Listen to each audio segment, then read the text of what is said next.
Cavaliers fans would feel if they discovered all the refs were being paid millions of dollars by Golden State. There is no question it is fundamentally wrong for a sitting Secretary of State to take millions of dollars from foreign nations, and the fact that anyone is debating it shows just the degree of lunacy that we are embracing.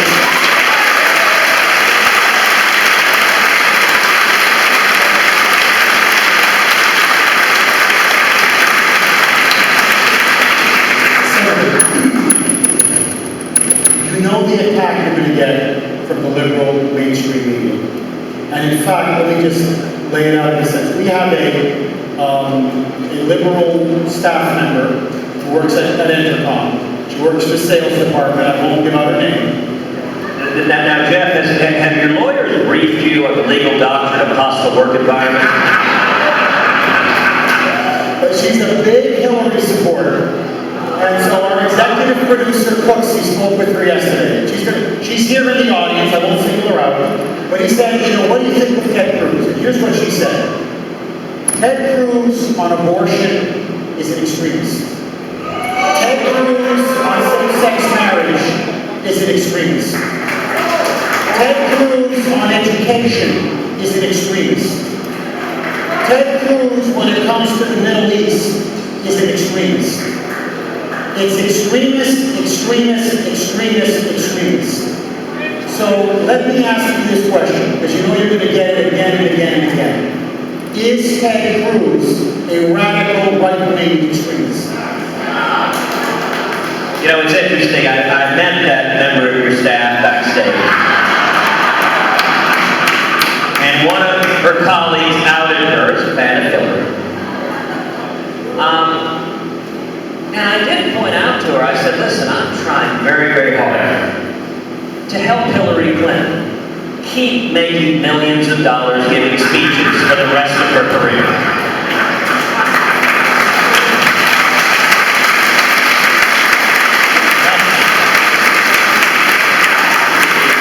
You know, it's interesting, if you look at the policies of the left, they engage in a process that I think Sigmund Freud would call projection.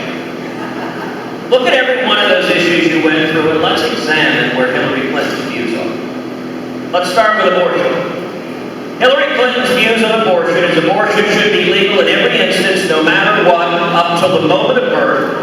Partial birth abortion should be legal. Parents should not be notified. If your teenage daughter is getting an abortion, you have no right to know about it. You have a right to know if she gets a tattoo, but not if your teenage daughter gets an abortion. Taxpayer funding should provide for it, and there should be no restrictions whatsoever on abortion. We know that because Senate Democrats just last year introduced legislation to preempt every state restriction on abortion and allow unlimited abortion in every circumstance. Do you know what % of Americans embrace Hillary Clinton's view of unlimited abortion on demand up until the moment of birth? 90%. So I welcome Hillary Clinton explaining how her radical extreme views on abortion are somehow in the mainstream of America. Let's take gay marriage. Hillary Clinton's views on gay marriage is that unelected judges should strike down the marriage laws of all 50 states. That the citizens of the states have no right to define marriage. From the dawn of our republic, marriage has been a question for the states. And yet, 5 unelected judges in black robes are now going to impose their own radical view, tearing down the definitions of marriage that have lasted for millennia. But her views are more than that. You know, we talked about religious liberty earlier. Just a couple of months ago, every one of us was heartbroken at what happened in Indiana and Arkansas, where those legislatures took up legislation to protect religious liberty.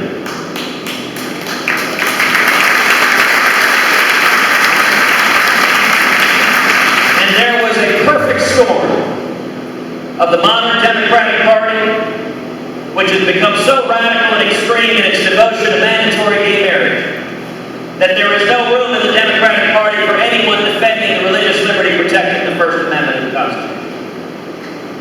You know, there was a time not too long ago that religious liberty brought us together in my place. 2 decades ago, Congress passed the Federal Religious Freedom Restoration Act. It passed the Senate 97-3. It enjoyed the support of such famed right-wing nutcases as Ted Kennedy, Chuck Schumer, and Joe Biden. They all voted for it. It was signed into law by President Bill Clinton, a Democrat. Now, that law was substantively identical to the law Indiana and Arkansas took up. The position of the modern Democratic Party in complicity with the mainstream media and big business is there is no longer room for protecting religious liberty. If Hillary Clinton ever answered a question from the press, one of the questions Hillary Clinton ought to ask, is it your position, Secretary Clinton, that when your husband signed the Religious Freedom Restoration Act, he was somehow a bigot, which is what you're saying about Americans doing the same thing today?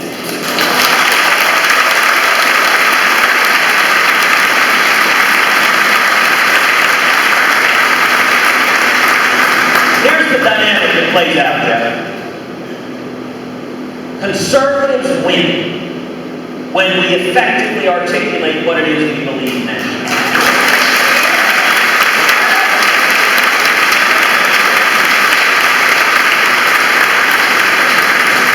Liberals win when they effectively obfuscate what they believe. And the reason is simple. This country remains a center-right country. This country remains built on Judeo-Christian values.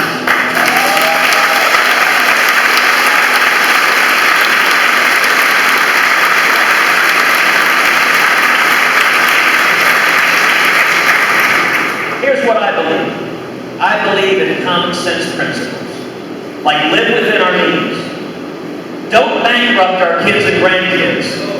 Follow the Constitution. It is only in Washington, D.C. that those are viewed as radical and extreme views. If you get 100 people together in any state in the Union, as blue as you can find, you can get Republicans, Democrats, Independents, Libertarians, they're going to agree with those basic propositions. The problem is the governing elite, corrupt class in Washington is selling our future down the river, and they're not telling the truth to the American people.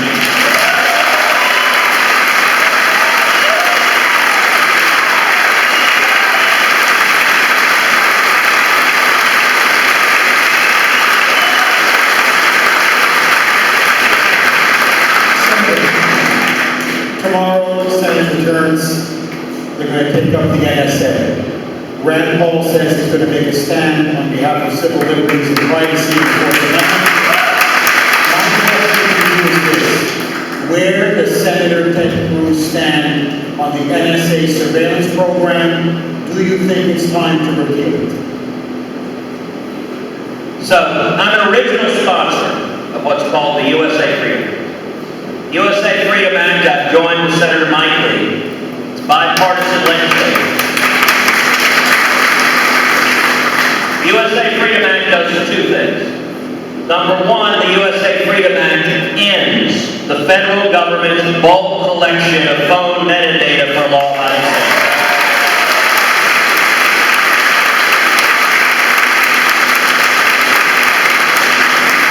I believe in the Fourth Amendment. I believe in the Bill of Rights. I have spent my entire adult life fighting to defend the Constitution and the Bill of Rights.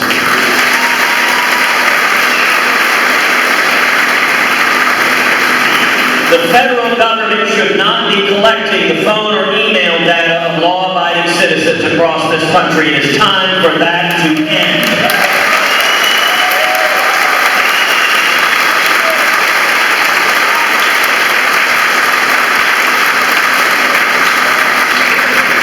At the same time, the USA Freedom Act maintains the ability, if there is specific evidence that an individual is communicating with radical Islamic terrorists, that an individual is involved with terrorism, it gives tools for law enforcement and national security to search their emails or their phones.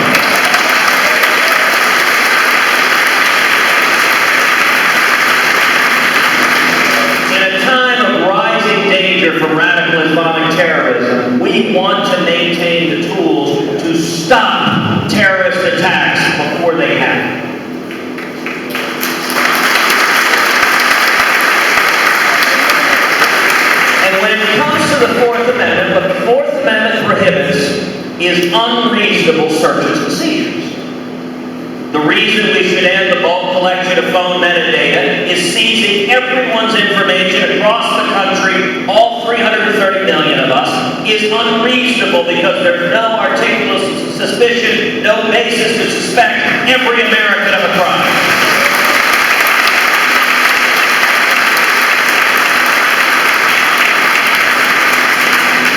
But on the other hand, the Fourth Amendment has routinely allowed law enforcement, if there's evidence that you've committed a crime, to go and get authorization to have a reasonable search and seizure that is particularized for the person who is in communication with the terrorist. That's the right balance, I believe. The USA Freedom Act passed the House of Representatives overwhelmingly, 338 votes in favor of the USA Freedom Act.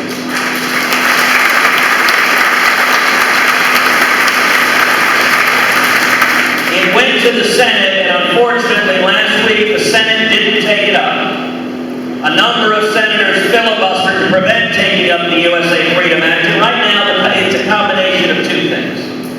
There are a significant number of senators, Republican senators, my colleagues, who are opposed to any modification to the Patriot Act, who want to keep the bulk collection of phone metadata of law-abiding citizens. I disagree with them. I think it is wrong. I think it is inconsistent with federal law. I think it is inconsistent with the Constitution.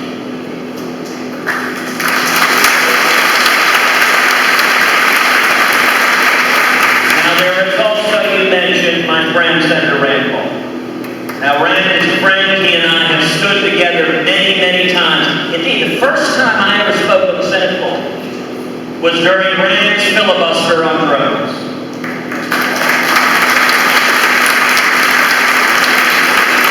When Rand filibustered last week to stop the bulk collection of phone metadata, both Mike Lee and I came to the Senate floor to stand with Rand.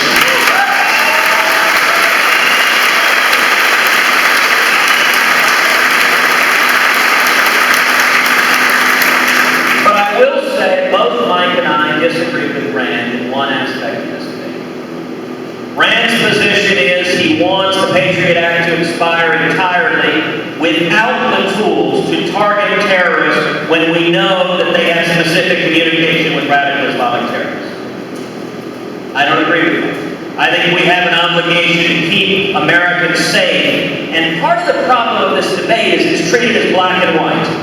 Either you favor Big Brother seizing every bit of information of American citizens, or we abolish everything that gives tools to target bad guys.